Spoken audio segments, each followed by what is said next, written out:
Des rafales d'armes automatiques continuent de retentir à Bakongo, alors que nous tentons de nous approcher du quartier voisin de Boing. Depuis les premières heures du jour, la capitale centrafricaine est en état de siège. À quelques mètres de nous, plusieurs détonations, sans doute d'armes lourdes. Selon la version officielle, des mercenaires chrétiens fidèles à l'ancien président Bozizé auraient fait incursion en différents points de la ville alors que Bangui dormait encore. En dehors des pick-up de la FOMAC et des ex-rebelles Séléka, les rues sont vides. Soudain, une patrouille en civil s'approche.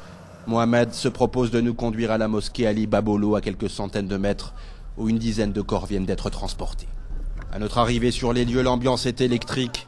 Échauffés par cette attaque, des habitants armés de machettes et de fusils promettent de se venger. Femmes, hommes et même enfants gisent à même le sol. On a marre de ça. Nous sommes des musulmans, c'est une question de religion.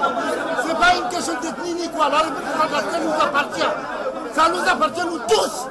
Pas question de dire qu'il y a des imbéciles qui ne connaissent pas ce pays-là, qui viennent nous prendre pour des étrangers. On n'est pas des étrangers dans ce pays-là. Avec la chaleur étouffante du matin, l'odeur est déjà pestilentielle. À chaque fois, on accuse les Séléka, que c'est les Séléka qui commettent des exactions.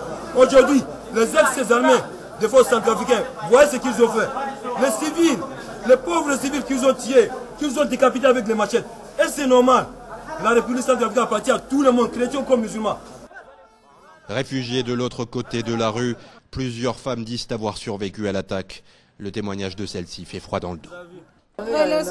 Ils sont entrés dans notre concession à l'intérieur de ma maison. Ils ont demandé de l'argent aux femmes et puis ils ont dit « Si vous ne nous donnez pas d'argent, on vous tue avec nos fusils ».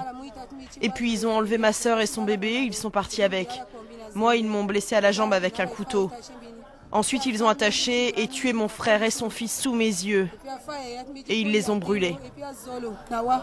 Les autorités de transition, au premier rang desquelles le président par intérim Michel Djotodia, ont promis d'anéantir un par un les auteurs de cette attaque et de les traquer jusqu'au dernier.